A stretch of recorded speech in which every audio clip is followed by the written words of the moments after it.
On to the next one, which is Nuno Raimundo. Nuno, are you online? I'm right here. Good afternoon. Fantastic. Good afternoon. Thank you very much for being able to make it today. I know you had to rearrange some stuff. No problem. It's a pleasure. And so whenever you're ready to start, you can share your slides, and we look very much forward to your talk. And Nuno is from the University of Göttingen in Germany.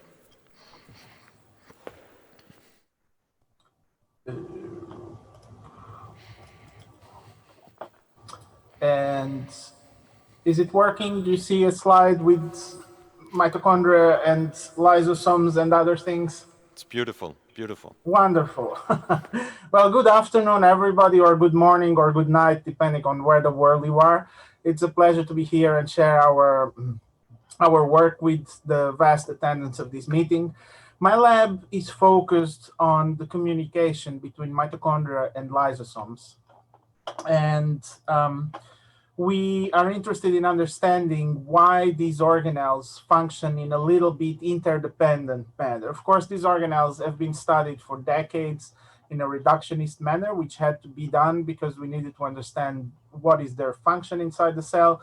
But we know nowadays that they interact with each other and with many other organelles inside the cell, and we're curious to understand what are the mechanisms underlying this communication. For today's talk, because it's a limited time, I will tell you a very focused story, which started when we asked a very simple question. One of the fundamental roles, one of the fundamental functions of the lysosomes is that they are acidic organelles. So what happens to the cells when they cannot acidify?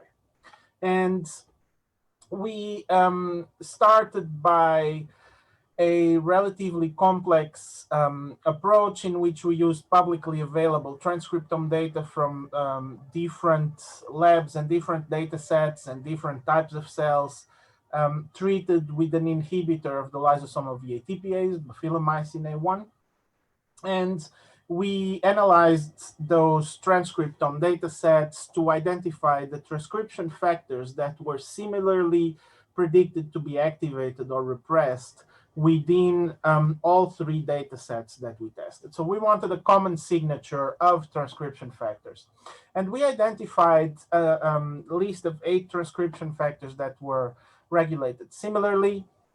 And then we prioritized this list. I don't have time to go into details now. I'm happy to discuss it afterwards. The paper was published recently, so you can also see the details there. But essentially, the main result of impaired lysosomal acidification is that iron gets stuck in the lysosome.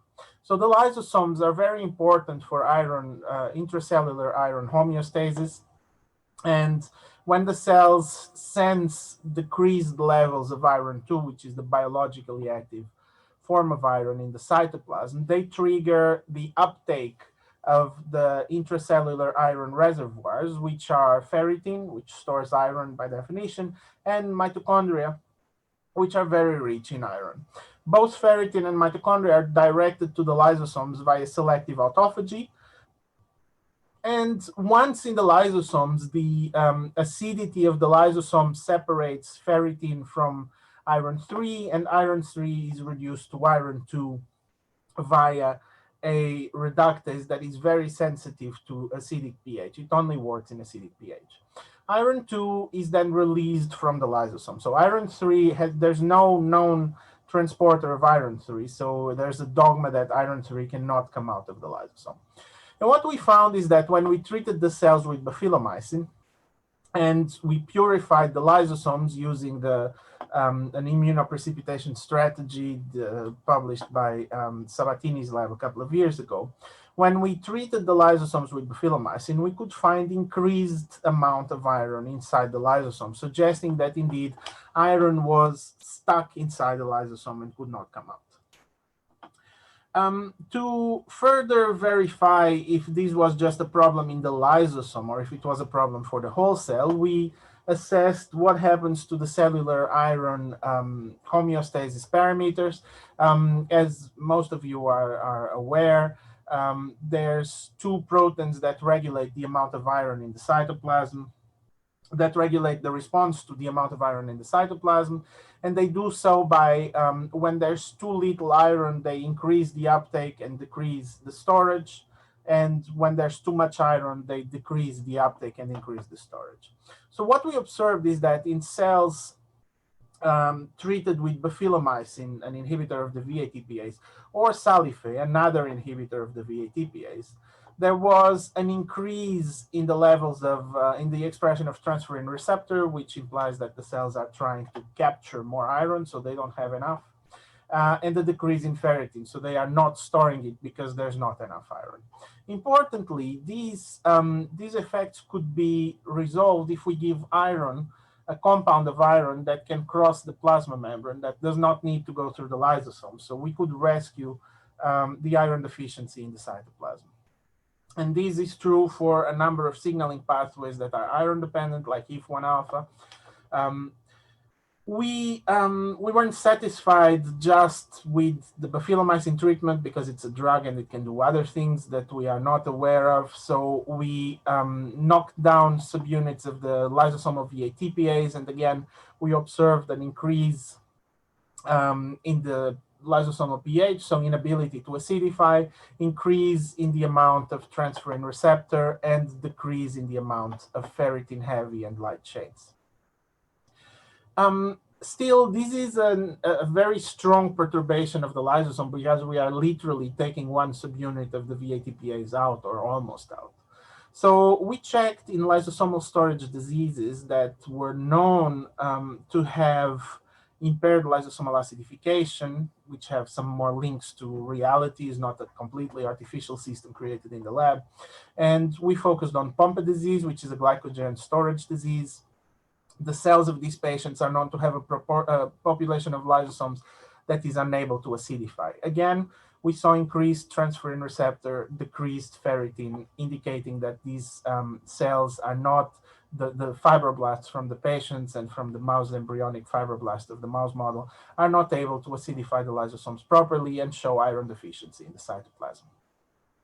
Because we are interested in the connection between lysosomes and mitochondria are one of the major consumers of iron because of the iron sulfur center, we assessed mitochondrial iron with a probe that responds to iron 2.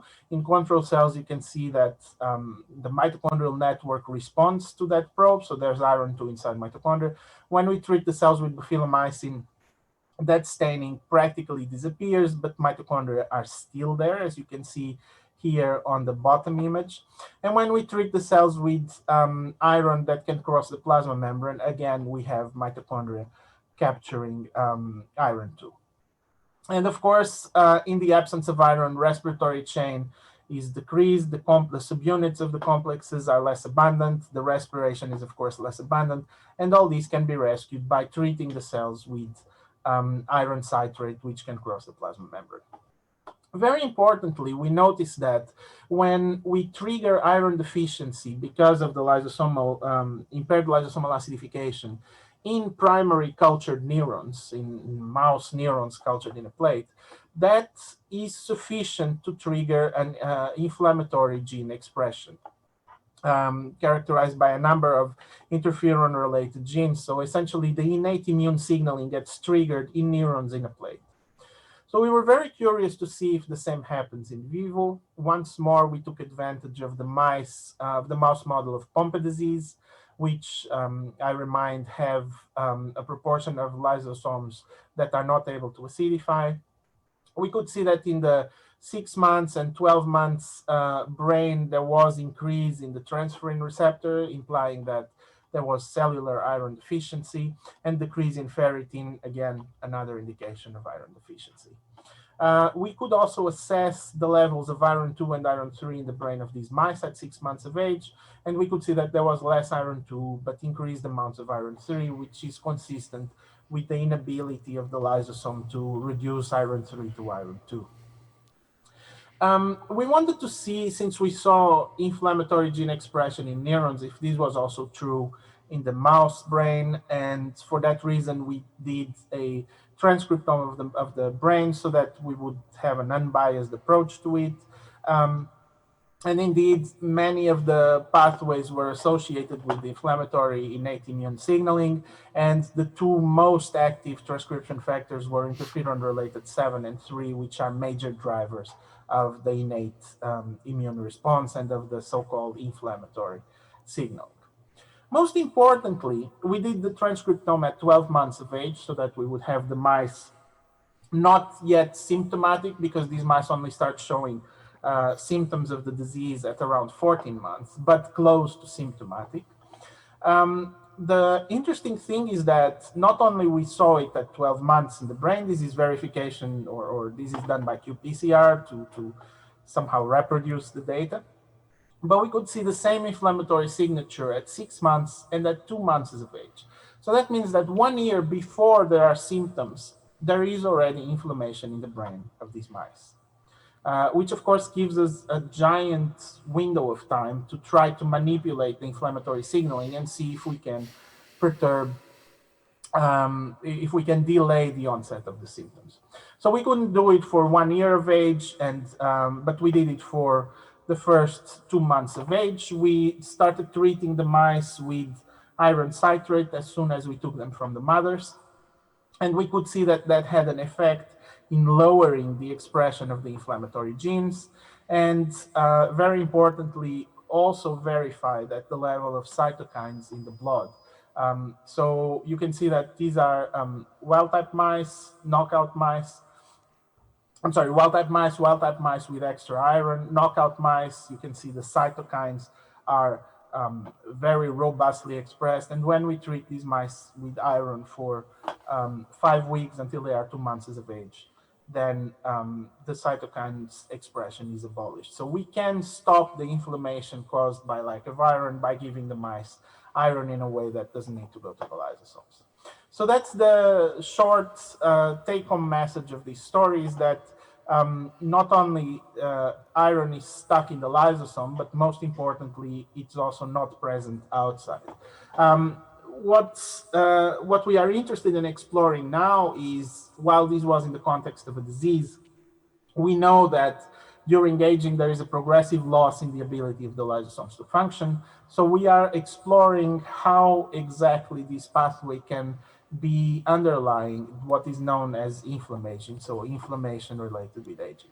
And very briefly, just to acknowledge King Faisal Yambire, which was the PhD student turned postdoc that did most of this work, and our collaborators in Texas and Israel, the funding from the European Research Council, and the Patient Foundation for Pompe disease, and you all for your attention. Thank you very much. Thank you very much, Nuno.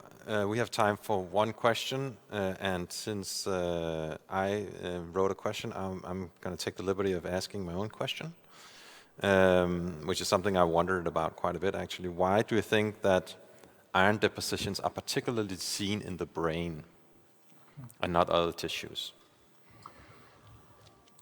That's a great question. Probably part of the reason has to do with the fact that myelination is a very important process in the brain, obviously, and it's heavily reliant on iron. So the inability of, we saw this in these mice actually, because they are iron deficient in the brain, they have problems with myelination. So the fact that the brain is extremely rich in myelin suggests that there's an extra amount of iron going around. So whenever there is a problem in terms of organelles that affect iron homeostasis, it is likely to result in the accumulation of iron where it shouldn't be.